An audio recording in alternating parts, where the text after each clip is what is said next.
This is Cornbread's review. Hey, this is Cornbread's review. This is Cornbread's review. Talk about the hottest movies, old and new.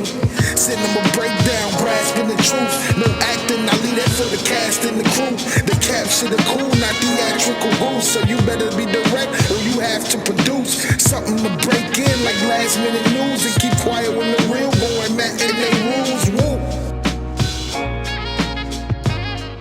Yo, welcome back for another episode of Cornbread Movie Review. Hey, man, did y'all miss me, man? I missed y'all, man. So what's up, man? Oh, I got a little A Square Podcast apparel on, you know what I'm saying? Go to the website, www.asquarepodcast.com. This is Cornbread Movie Review. If this is the first time, you've been to the channel, man, thank you first off. But make sure you like and subscribe. Hit the notification bell. Turn it on all. Get all my content from TV shows, movie reviews. I'm dropping them damn near every week, man. Hopefully y'all liking the content. And we back with another movie review. So today, it's a goodie. It's a goodie, man. We are going to talk about Top Gun Maverick.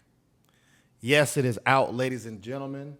Hopefully you've seen it. If you haven't seen it, just know I do each movie category, or each movie in 5 different categories. First category, acting, cinematography, storytelling. Did I get what I bought? And then is it a must-see?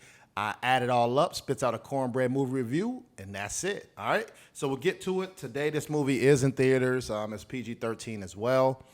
And first category, let's go with acting. Tom Cruise is in this movie. Now, Tom Cruise plays, he plays Maverick, basically. So he plays the confident, overzealous, not taking no for an answer. But then again, he also doesn't want to grow either. He's such a wild card and almost content of his position, even though he's the best to ever do it. But his attitude and just really no motivation. He'll get the job done, but then he just want to go crawl in a hole, So that's him. The good thing with him is his emotion wasn't really forced, which was good, right? Sometimes they'll not good actors, but they'll put them in certain scenarios where, all right, just act great for these 2 seconds. Say your line and then we'll get you out of there, right? No, this felt very natural, and he felt like he connected with the different characters. So Tom Cruise did a great job in that. Also in this movie, Miles Teller. He's been in a couple good movies too, but he plays, spoiler alerts, come on, man. Hopefully y'all seen this by now, but if not, I'm going to tell y'all a little bit spoiler alert. But he plays his goose son, so it kind of made sense, right? And we'll talk more about the storytelling. He's a person who's cautious due to obviously his father's situation and, not having his parents with him, but he's still brave. He's a team player. He wants to protect everybody, but he ain't no punk either, right?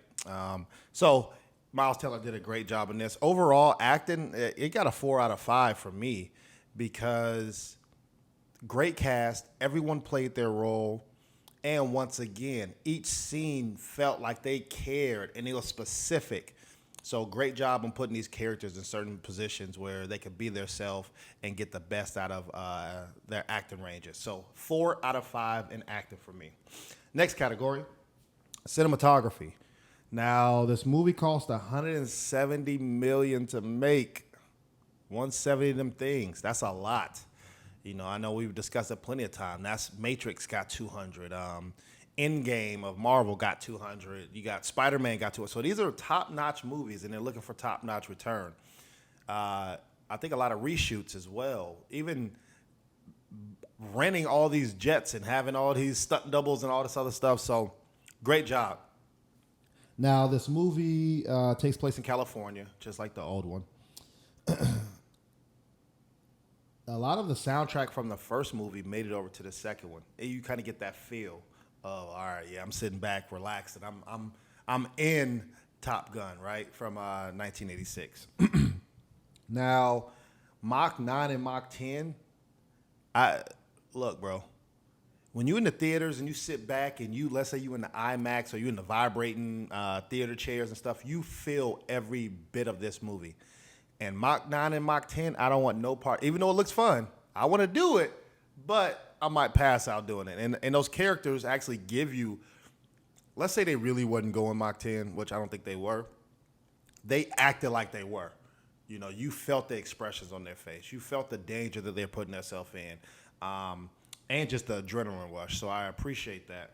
Man, this movie is like jet and plain porn, man. This stuff is phenomenal. Watching what they're flying, how they're maneuvering, even the stunt doubles. I think they said that Tom Cruise can touch any part of the jet or planes, but it felt like he was in there, you know, with all the buttons and everything and shooting. So great job. You could barely tell any cinematography issues, any flaws, crashes, the looks. Hey, y'all made the best y'all could out of that 170 million. So kudos to y'all. 4.5 out of 5 in cinematography. Very pleasing to the eye. You really didn't even have that many locations. You had like 3 or 4 locations, but they made the best out of those things. So good job to Top Gun Maverick. Next category, storytelling. So this movie is a sequel, you know, not a prequel or just like a off-brand movie trying to, you know, like how Screams are and stuff like that. No, so this is a sequel with some of the main characters. So I really appreciate that. This storyline is more the student. I really like that he did this. You know, in the first movie, he's horsing around at the bar, tries to pick up a young lady, and then the young lady happened to be the teacher, right? Now, in this movie, the kids are horsing around at the bar. Tom Cruise has to pay, or Maverick has to pay for certain. He doesn't have his wallet or have enough money to kick him out, you know, just because they think, oh, he's just some old guy, whatever. But he happens to be the teacher. So I really like how they transfer kind of the student becoming the teacher in this aspect of the movie. Now, I also said Goose's son. We're going to get into a couple things that I had issues with, but they had Goose's son, so they kind of had that dynamic and that fathership and disdain for who Maverick was to Goose, and he left him banded, and he did a couple things to Miles Teller's character to not let him succeed, and you know the reasons why if you watch the movie, which I'm not gonna get into all the spoilers, but you'll know why. But they tried to make it work. You know, I'm not mad at it. Also, Top Gun and Maverick just creates random bad guys, right? You don't never know who the bad guys are, but you believe it. You believe whatever they about to go do, they need to save the world, right? And I think the storytelling has a great job of that. They say, all right, this cell phone is evil. All right, now we're going to try to stop the cell phone. You like, that doesn't really make sense, but it does in these type of movies. I love that. Now to the bad parts. A lot of plot holes. You have Maverick came out in 1986, right? Goose had a son. His son was about what? Let's say 3 or 4? I don't know. Let's just say 4 or 3. Let's be on the safe side and give you the benefit of the doubt. He was 3. This movie came out in 2020, my guy. Why is his son still mid-20s? Because this, to me, seems like it's more modern day. It's not saying, oh, this is 2010 movie. This is a modern day movie. Because if you say it's a modern day movie, some of the technology that they have now, some of the jets going Mach 10s and all this other stuff might not have been prevalent back then. So you can't play both sides of the fence. So I did have a problem with that. Like, you just forced that role in there, you know, the part of the storytelling.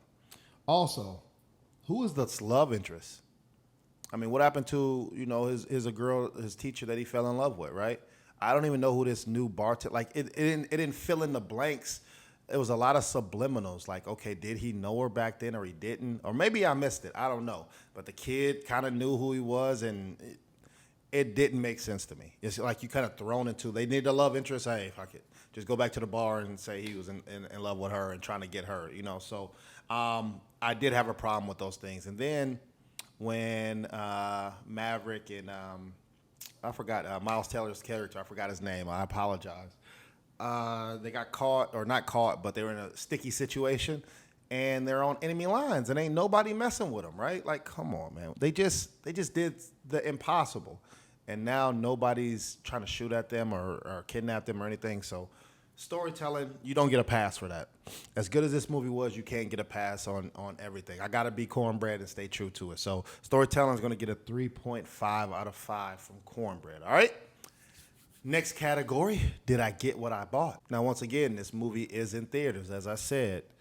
If you've seen this at IMAX or the real fancy places where they're, like I said, they got vibrating seats and the Adobe surround sound, all this stuff, man. I think this is a type of movie that you want to see, pay the premium price for to watch this movie. So tickets gonna run you about $20, $30. I know gas is up. It is what it is, man. But I would recommend going to see that. Now you get some. Talk to me, Goose. Come on, man. Classic lines. Is Iceman in this movie? I don't know, man. It's a lot of nostalgia, man. It puts you back in those times where, man, the first movie wasn't that good, but it puts you back into, all right, I know I'm seeing a sequel and I'm invested. Always a great thing. A great mixture of action and dialogue. Because like I said, the dialogue is not forced. So you're going along. All right, I agree with you. You guys need to have this discussion, or you guys need to move the story along. But there's action in between each one, and you're invested. And I really appreciate that. And they brought up, bro, they training for war, and they went to war. This ain't no made up stuff no, what we do is dangerous, and then what we have to accomplish, we might not come back from.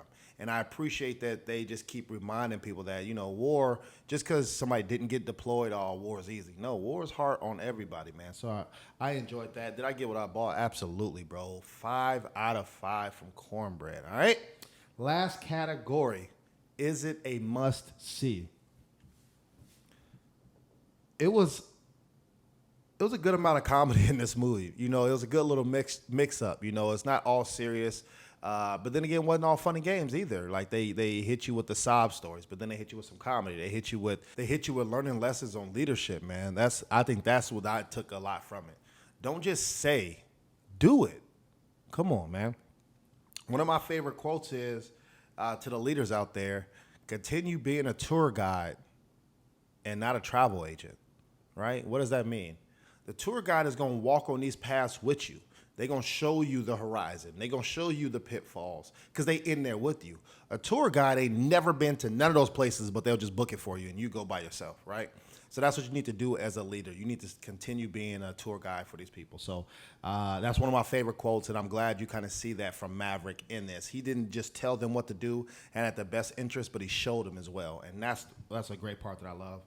Now, being a sequel, it's only a couple movies that were better than the original, right? You got Suicide Squad, you got Godfather, you got Beverly Hills Cop, you got Lord of the Rings, and now you got this movie, man. This movie was better than the original. So is it a must-see? Absolutely. I'm going to say a 5 out of 5 from Cornbread Movie Review. Now, overall, this movie gets a 4.5 out of 5 from Cornbread Movie Review. I think this is the top of the list so far, man. Great movie, man. So make sure you check out my 2022 Cornbread Movie Review list as well. All right, now we're getting into the forgotten segment. That means this is a movie that I know y'all forgot about, or you ain't seen, or you haven't watched in a long time. Make sure you do that. This movie came out in 2008. And it's PG. It's also a cartoon movie. So this movie, actually, I did not even plan to see this movie. So back in the day, I used to go to movies early. Like, I still go to the theater, so I used to go to movies early. But I would go sneak in another movie just to, by the time, if I got 10, 15 minutes, go see another movie and then go to my movie, right?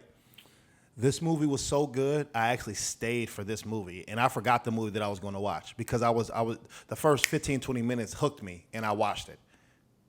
What movie am I talking about? Of course y'all wouldn't know, man, but this movie is actually Kung Fu Panda, bro. Kung Fu Panda, ladies and gentlemen, is a great kids movie, a great kind of overcoming the odds. You got Jack Black in it. Come on, man. Jack Black, he's sneaky. He's sneaky funny, but he's sneaky in a lot of good movies too. And then the legend, Jackie Chan. Come on, man. He plays the monkey in this, man. So make sure y'all go check out Kung Fu Panda. Make sure you go check out Maverick, Top Gun. And, of course, I'm Cornbread. Make sure you like and subscribe to the channel. I'll be back next week for another episode. Peace.